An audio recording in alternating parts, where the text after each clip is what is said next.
Hey everybody, it's Rob with Cherry City Guns and Ammo, and today we are reviewing the Ruger American Ranch Scout Rifle build, Part 2. Stick around.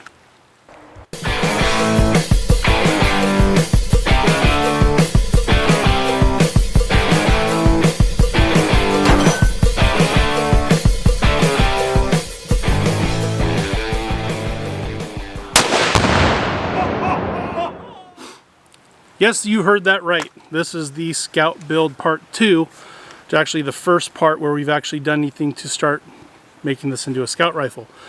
If you go back and watch the first video, which I'll put right up here, we just did some basic shooting with the Ruger American Ranch. Brief overview, it's chambered 7.62x39.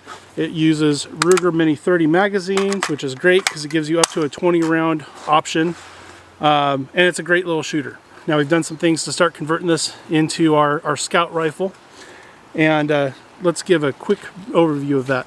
So we've mounted a long eye relief scope. It's a really inexpensive Leatherwood Optics Hilux scope. It's 2 to 7x32. I just sighted this in. It's not great, but I did a little wheeling and dealing and bartering some stuff to get it. We may switch it out for a little better quality scope, but this is good for the current time. It's working out all right. A long eye relief scope because it's mounted way forward, because we want the option of iron sights. It's one thing you want for a Scout scope, or Scout scope, Scout gun, Scout rifle. I can't talk today. To do that, we got this right here. This rail is made by Skinner Sights. I can't give you a link because YouTube doesn't allow me to do that, but I'll put their website address here on the screen. But this is the Ruger American Scout rail, and why you need this is so you can mount this long eye relief scope forward, and it comes with a peep sight on the rear, and then this is actually the same front sight that you'd have on an M16 AR-15. It just doesn't have the protective ears on the sight, but it's the same sight, it does the same adjustment. So the whole idea here is scope is mounted with quick release rings. You undo these rings real quick, so if you drop the rifle, you fall down with the rifle and you're not sure your scope's still on, you pop off these quick release mounts and you've got a good set of iron sights. We will shoot it with both today, just to show you that it works. And the other thing I've done is I've put on this is just an inexpensive eBay cheek rest, Kydex cheek rest, adjustable, really easy to put on your gun. I like a really solid cheek weld when I'm shooting. I like to have my cheek down really tight. And with this gun, when I had that tight cheek weld, I was actually looking under the scope. So to see through the scope, I had my head up, in which case your head can move around and really affect your accuracy. So I got this, I get a real hard cheek weld, and you know it's set up good if you can close your eyes, get your cheek weld feeling the way you want it to feel, and when you open your eyes, you're looking right through the middle of your scope. That's how you know if you've got it right. And then if I had to pop the scope off really quickly, you can loosen these and push this all the way down, and that gives you good cheek weld for seeing through the peeps. So that is how we've started this. Also, just so you know, if you buy one of these rails, you need to take it to your gunsmith, unless you know what you're doing, because you've got two mounting holes up here, and to mount them, you have to drill and tap holes, 2 holes in the top of your barrel. So these holes back here go into the same holes in the receiver that the rail that comes on this rifle goes into, but then you've got 2 mounting holes up here. Drilling and tapping holes in your barrel is kind of tricky. For one, you don't want to go too far and drill all the way down into your bore.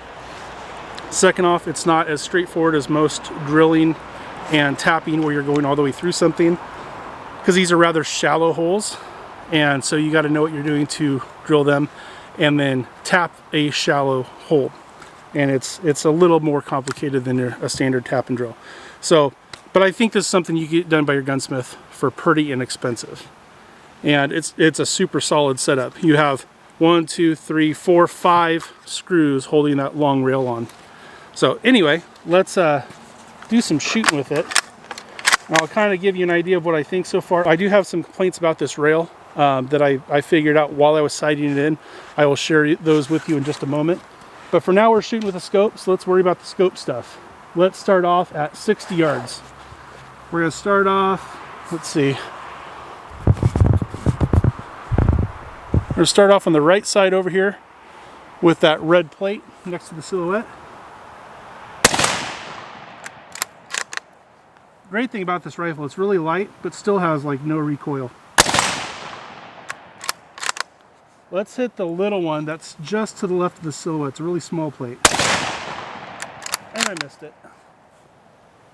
There we go.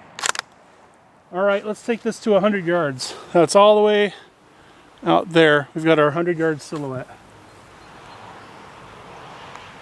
There we go. And that was only on 2 power. I'm going to turn it up to 7 here.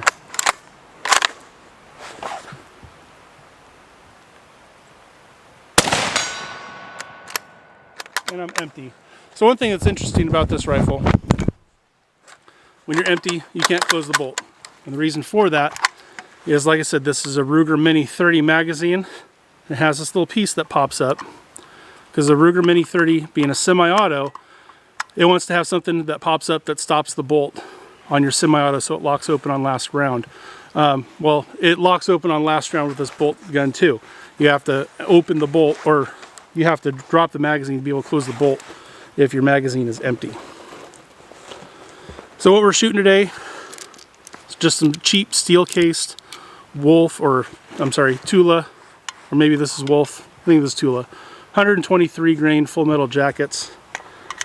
Just some cheap stuff, and this is why I chose this rifle for my scout build, because I wanted cheap, easy to find, plentiful ammo, super low recoiling, and it actually, if you watch the last video, you'll see that shooting it off a rest, I was shooting like 1.5 inch groups with it, which for super cheap steel cased ammo, I'll gladly take 1.5 inch groups all day long. And it meets the criteria for a scout rifle in that it's capable of 2 minutes of angle accuracy. There are plenty of other things about this gun that don't meet the technical definition of scout rifle. Like technically, to be a scout rifle, the whole thing must be under 6 pounds. Well, we're a little bit over that. We're about 7.5 pounds. But it's close. The other thing is it has to be a 308 with a 19-inch barrel. Well, this is a 16.5-inch barreled 7.62 by 39. So really, this is a scout inspired build. It's not a super technical scout rifle. All right, let's see. Let's go back out there to 100 yards. So just to the left of that silhouette, I've got a head. It's actually the size of a human head. Let's see if I can hit it offhand at 100 yards.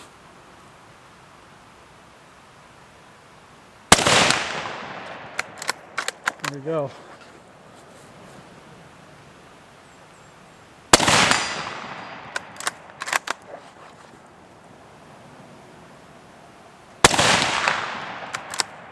Pulled that one, that was me.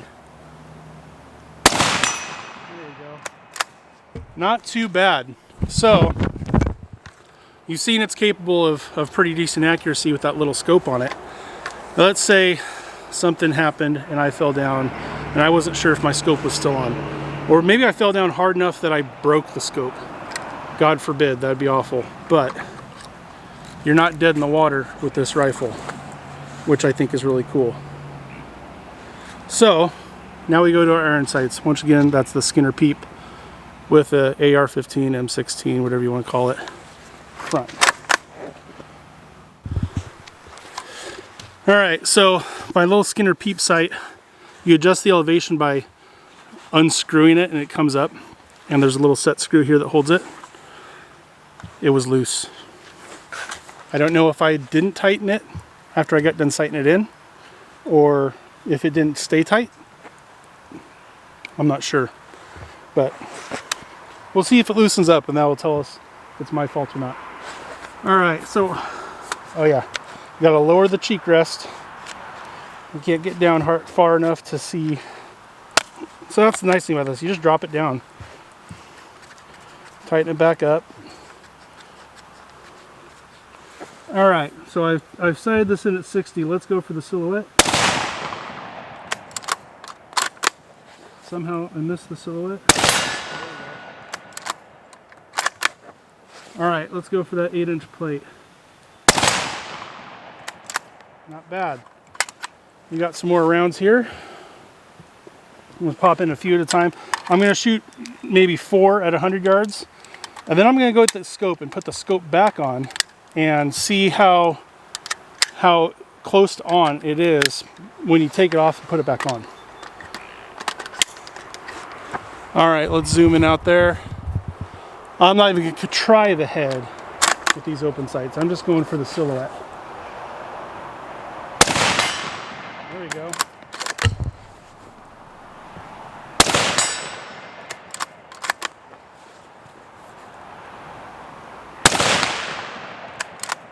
Pulled that one. That was all me. 3 out of 4 at 100 yards. Not really taking a whole lot of time. I'm going to get the scope. We're going to put it back on and see if we're still able to hit what we're aiming at with taking the scope off and putting it back on without having to go through any zeroing. So we'll be right back with that. All right, we got the scope back on there. We have not shot it since we shot it with the peeps. So let's just go straight out to 100 yards and see if it's still on with having taken the scope off and putting it back on.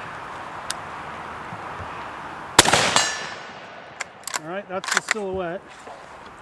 So now I'm going to go for the head.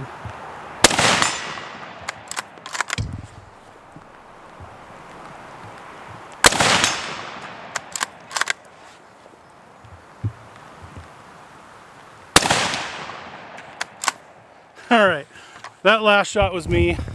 The head was swinging pretty good, and I kind of yarded on the trigger. Got a little too excited. You know, we'd have to throw it on a target to see if it's perfectly on. But if you're able to hit that head at 100 yards offhand, not taking very much time, if it changed, it didn't change by much. It would still be hunting accurate at reasonable distances without a doubt. So I'm becoming a big fan of this little rifle. It is pretty cool, and I've got some other cool things in store that I've got planned for this that I think you guys are going to really like. Like I said, this is part 2. I don't know how many total parts, but this is going to be a pretty cool setup once we're all said and done. So make sure that you've hit the subscribe button and turn on all your notifications so when the next in this series comes out, you'll be able to see it. Anyway, thanks a lot for continuing to support the channel, watching the videos, liking, subscribing. All that means the world to me. Have a good rest of your day, and we'll see you on the next one. Bye-bye.